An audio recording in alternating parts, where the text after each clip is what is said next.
মুসলমান দরদি ভাই, মানুষ যখন নাকি মারা যাবে ওই মানুষটাকে কবরের মধ্যে দাফন করা হবে। কথা খুব সংক্ষিপ্ত বাবা, দিলের কানটা লাগাই একটা শুনেন। হতে পারে কারো জীবন এইখান থেকে পরিবর্তন হতে পারে। ও বাবা, শুধু বক্তার কণ্ঠ দেখলে কাজ হবে না, শুধুমাত্র বক্তার চেহারা দেখলে কাজ হবে না। এবার এই জগৎ থেকে একজন মানুষ যখন নাকি দেহটা নিতর হয়ে জমিনের মধ্যে পড়ে থাকবে, এই দুনিয়াতে তার আর কোনো দাম নাই। ওই রূহের জগৎ থেকে আসার পরে এই দেহটা দুনিয়াতে যে কয়দিন ঘোরাফেরা করছে বাবারে, এই দেহটা যখন নাকি কবরের মধ্যে রওনা দিবে, ওই কবর থেকে আমার আপনার রূহের হিসাব হবে।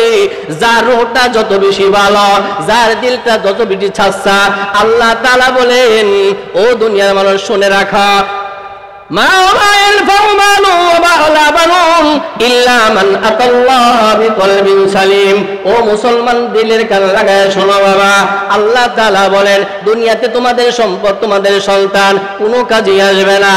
একমাত্র যে ব্যক্তি মনটাকে সঠিক বানায়া, খাঁটি বানায়া কবরে যাইতে পারবা, আল্লাহ তাআলা বলেন ওই খাঁটি দিলওয়ালা মানুষটাকেই আল্লাহ তাআলা চিরশান্তির জান্নাতের ব্যবস্থা বানায় দিবে।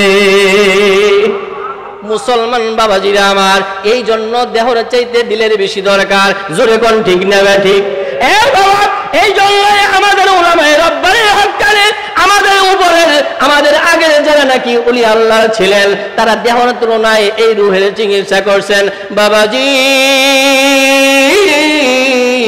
মানেন আর না মানেন বাবা, এই দুনিয়া কিন্তু কয়েকদিনের দুনিয়া। চোখ দুইটা বন্ধ হয়ে গেলে অন্ধকার, দুনিয়ার কোনো সম্পদ আর কাজে আসে না। ছেলে সন্তান তো জীবিত থাকলেই কাজে আসে না। কথা কোন ঠিক না ঠিক? পাঁচটা ছেলের সন্তানের বাপ আপনি একবার মরে গিয়ে দেখেন, ওই 6 তলা বিল্ডিং এর মালিক আপনি ছিলেন, মরার পরে সঙ্গে সঙ্গে বিল্ডিং থেকে নামায়া জমিনের মধ্যে আমার আপনার লাশটাকে শোয়া রাখবে। কথা বলেন ঠিক না ঠিক? বাবা, যত কোটিপতি থাকো না কেন দুনিয়ার বুকে তোমার কোনো দাম নাই, তোমার কোনো আর কোনো এই চোখ দুইটা বন্ধ হয়ে গেলে মলার আর সেই কোনো দাম নাই। যদি দাম হয়ে থাকে রে, তাহলে হলো ওই আত্মাওয়ালা কলবওয়ালা সুস্থ মানুষের। এই জন্য বাবা আজকে যা কিছু বয়ান হবে সব হোক কলব নিয়া, আত্মা নিয়া। যার আত্মা যত বেশি পরিষ্কার পরিচ্ছন্ন, আল্লাহ তাআলা নবী, আল্লাহ নবী বলতেছেন ইন্নাল্লাহা লা ইয়ানজুরু ইলা সুওয়ারিকুম ওয়ালা ইলা আজসামিকুম ওয়ালাকিন ইয়ানজুরু ইলা কুলুবিকুম ওয়া ইলা আমালিকুম। এ মুসলমান দরদি ভাই, আল্লাহ তাআলা মানুষের চেহারা দেখে না, কে মোটা তাজা, কে সুন্দর, কে কালো, কে কুশ্রী বিশ্রী, কিছুই দেখে না। আল্লাহর কাছে দামি হলো বাবা, সব চাইতে দামি হলো মানুষের কলব। যার কলব যত বেশি সুন্দর পরিচ্ছন্ন, আল্লাহর কাছে তার দাম তত বেশি। ওই যে তাকায় দেখেন কালো বেলাল, হযরতে বেলাল হাবশী, চেহারাটা কি কুশ্রী বিশ্রী, দাঁত কত উঁচা উঁচা, দেখতে অসুন্দর লাগে। এ মুসলমান দরদি ভাই, আল্লাহ তাআলার কাছে বেলালের দাম এত বেশি কি কারণে হয়ে গেল বাবা? বেলাল তো কালো ছিল, কিন্তু আল্লাহর কাছে এত বেশি প্রিয় হলো কারণটা কি বলেন তো? এইটা কিন্তু টাকার কারণে হয় নাই, এইটা কিন্তু চেহারা সুরতের কারণে হয় নাই। হাবশা দেশের মানুষ বেলাল, কিন্তু আল্লাহর কাছে তার দাম এত বেশি হওয়ার কারণ হলো বেলালের ছিল একটা জিনিস, সেটা হলো আল্লাহর কাছে নেওয়ার মতো সুস্থ একটা দিন। কথা কোন ঠিক না ঠিক? এই জন্য মুসলমান বাবাদেরকে বলবো, ও মুসলমান বাবাজিরা, দুনিয়ার চাইতে, দেহটার চাইতে দিলটাকে পরিষ্কারের জন্য আমাদের সময় লাগানো দরকার। ও মুসলমান ভাই, আজকে আমাদের সব বিষয় ডেকোরেশন জিনিসটা পছন্দ করি। নামাজের ভিতরে যায় দেখবেন ওইটাও আমরা ডেকোরেশন সিস্টেম বানায় ফেলাইছি। নামাজের ভিতরে মসজিদের অবস্থা দেখলেই বোঝা যায় কোন মসজিদের টাইলসটা কত সুন্দর, মোজায়েক কত ভালো, কোন মসজিদে এসি কয়টা আছে, এই দিকে বেশি লক্ষ্য রাখি। আগের দিনের মসজিদ ছিল কাঁচা, মানুষের ঈমান ছিল পাকা। কথা কোন ঠিক নেবে ঠিক? বর্তমান সময়ে দেখলে দেখা যায় মসজিদগুলা হয়ে গেছে পাকা, মানুষের মন ঈমান হয়ে গেছে দিনে দিনে কাঁচা। বাবাজি কারণটা কি? কারণ হলো সব সময় মানুষ শুধু উপরের জিনিসটা দেখে, দেহটা দেখে, বাহ্যিক জিনিস দেখে, এইটা কলবটা দেখে না। ও বাজার সংক্ষিপ্ত সময়ে বাবা কি কথা বলবো, একটা বিষয় নিয়ে আলোচনা করলে অন্তত 1 ঘন্টা সময় লাগে। এরপরেও বাবা কথাগুলা বলি, দিলের কানে লাগায় শোনেন। আমাদের ইতিপূর্বে যারা আমাদের সাহাবায়ে কেরাম ছিলেন, তাদের ইমানি হালত কেন এত পাকা?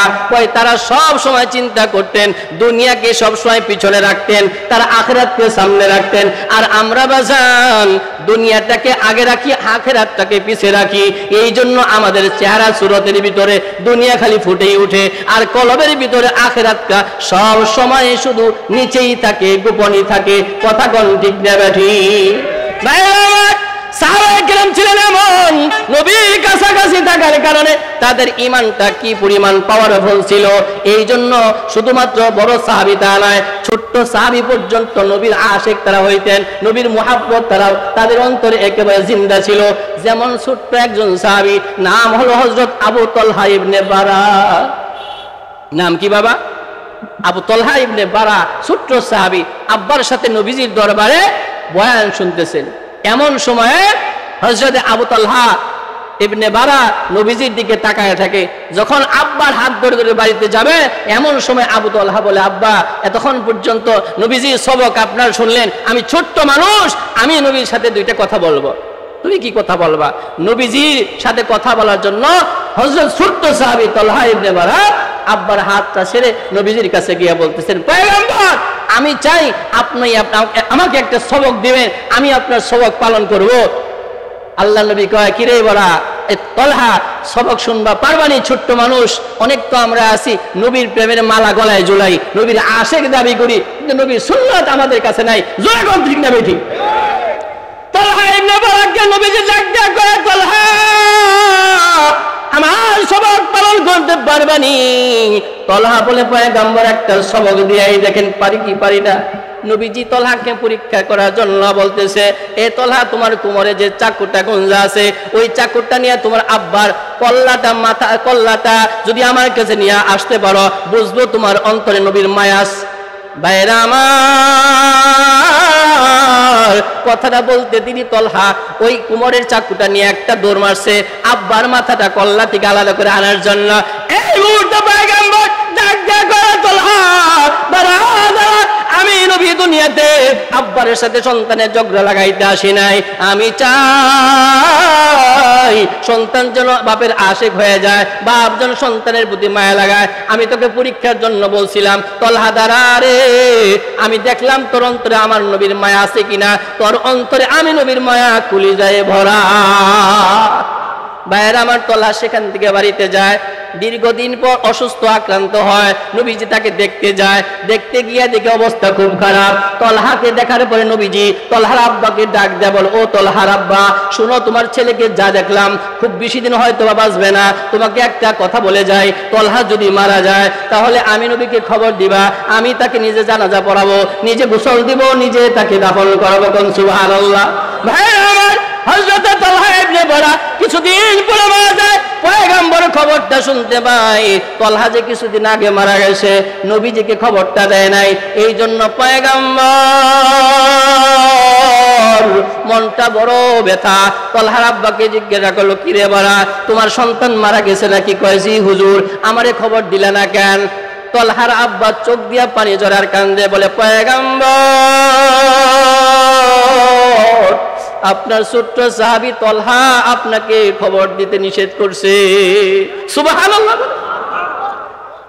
আর নবী জিজ্ঞাসা করে, কি বাবা, তোমার সন্তান আমাকে খবর দিতে নিষেধ করলো, কারণটা কি? তালহার আব্বা বলে, পয়গম্বর এমনি এমনি নিষেধ করে নাই। যখন আপনি আমার সন্তানকে দেখতে গিয়েছিলেন, আমার কাছে কি বললেন, তালহা ওইটা শুনতে পারছে, এই জন্য আমাকে ডাক দেয়া কয়, আব্বা আমার মরণের খবর নবীকে পৌঁছাইতে বলছে বলি, কিন্তু পৌঁছায় না। ও আব্বা, আমি যদি দিনের বেলায় মারা যাই তাহলে আমার নবীকে সংবাদ দিবা, আর আমি যদি রাতের বেলায় মারা যাই তাইলে কিন্তু আমার পয়গম্বরকে সংবাদ দিবা না। আমি আমার সন্তানকে জিজ্ঞাসা করলাম, কি রে তালহা, পয়গম্বরকে খবর দিব না, কারণটা কি? পয়গম্বর কেন তোমার মৃত্যুর সংবাদ জানতে পারবে না? আমার ছোট্ট ছেলেটা বলে কি পয়গম্বর, বলে আমার নবী আমার মরণের খবর শুনলে তো আর বাড়িতে থাকতে পারবে না, ছুটে আসবে। কিন্তু আমি যদি রাতের বেলায় মারা যাই, আমার পয়গাম্বরের তো শত্রুর কোনো অভাব নাই। এই মদিনার অলিগুলিতে কত কাফের, কত মুশরিক, কত উৎপেতে বসে আছে নবীকে কষ্ট দেওয়ার জন্য। আব্বা, আমার মরণের খবর নবী যদি শুনে, রাতের বেলায় যদি আমাকে দেখতে আসে, তাহলে কাফেররা যদি আমার পয়গাম্বরের গায়ে আঘাত করে, আমি তলহা জিন্দা থাকতে যেমন নবীর কথা, নবীর গায়ে আঘাত সইতে পারি না, আমি তলহার মরণের পরও যদি আমার নবী আমার কারণে আঘাত পায়, আল্লাহর সামনে, আল্লাহর আদালতে কোন মুখে হাজির হব?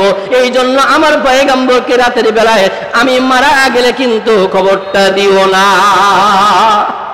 এ মুসলমান জননী ভাই, কি পরিমাণ একজন ছোট্ট সাহাবী অন্তরে পয়গাম্বরের ভালোবাসা থাকতে পারে বাবা। আর আমি আপনি কত বড় দুনিয়ার মুহাব্বত বুঝা গেছি, মালের মুহাব্বত বুঝা গেছি, স্ত্রী সন্তানের মুহাব্বত বুঝা গেছি, অথচ পয়গাম্বরকে যদি কুলাঙ্গার পয়গাম্বরের চরিত্র নিয়ে কথা বলে, পয়গাম্বরকে গালিগালাজ করে, আমি আপনি কেমন উম্মত দাবি করি? ওই পয়গাম্বরের ওই বিরোধিতার জন্য আমি আপনি ময়দানে নামতেও আমাদের কিন্তু দুনিয়ার ভালোবাসা সামনে এসে যায়। এই জন্য ভাইদেরকে বলবো, যাদের দাড়ি নাই সুন্নত নবীর দাড়ি, এইটা রাইখে নবীকে ভালোবাসার প্রমাণ দেন। যাদের মাথায় টুপি নাই, সুন্নত নবীর টুপি মাথায় রাইখা নবীর ভালোবাসার প্রমাণ দেন। বাবা বাজান, যাদের দিলটা দুনিয়ামুখী হয়ে আছে, গুনাহ করতে করতে অন্তর কালো হয়ে গেছে, তাদেরকে অনুরোধ করবো, ও বাবা এখনো সময় আছে। কারণ আল্লাহ তাআলা আমাদেরকে যে হায়াতটা দিয়েছে বাবা, এই হায়াতের দাম কিন্তু অনেক বেশি। কত বাজে ভাই আমার, হায়াত এমন একটা মহাদৌলত বাবা, যার কাছে এখন হায়াত আছে সে বুঝে না হায়াতের মূল্য কি। যারা কবরে চলে গেছে, যদি তাদেরকে জিজ্ঞাসা করা হতো, ভাই এখন তো তুমি কবরে, বলো তো হায়াতের কি মূল্য? আল্লাহর এক বুজুর্গের ঘটনা এক মিনিটে বলে শেষ করে দেয়। এক বুজুর্গ একটা কবরের পাশ দিয়ে যাচ্ছিল, কবরের পাশ দিয়ে যাচ্ছিল, এমন সময় ওই কবর থেকে কুরআন তেলাওয়াতের আওয়াজ শুনতে পায়। সুবহানাল্লাহ। কুরআন তেলাওয়াতের আওয়াজ শুনতে পায় বুজুর্গ। কুরআন তেলাওয়াতের আওয়াজ শোনার পর ওই বুজুর্গ কুরআন তেলাওয়াত শুনতে পারে, আশ্চর্য হয়ে কয় সুবহানাল্লাহ। কি বলে? সুবহানাল্লাহ। মুসলমান দরদি ভাই, সুবহানাল্লাহ বলার পরে আশ্চর্য হইয়া যখন বান্দা সুবহানাল্লাহ বলে, ওই বান্দা রাতের বেলায় ঘুমায়া দেখে, স্বপ্নে দেখে ওই কবরওয়ালা, জগৎওয়ালা কবরবাসী বলতেছে, ভাই তুমি আজকে আমাকে কবরের পাশ দিয়া যাওয়ার সময় কোরআন তেলাওয়াতের আওয়াজ শুনে অবাক হইয়া সুবহানাল্লাহ বলছনি। এ ভাই জানো না, আমি এই কবরে একদিন দুই দিন না 40,000 বছর পর্যন্ত এই কবরে আমি কোরআন তেলাওয়াত করতেছি। সুবহানাল্লাহ জুড়ে করে এখন।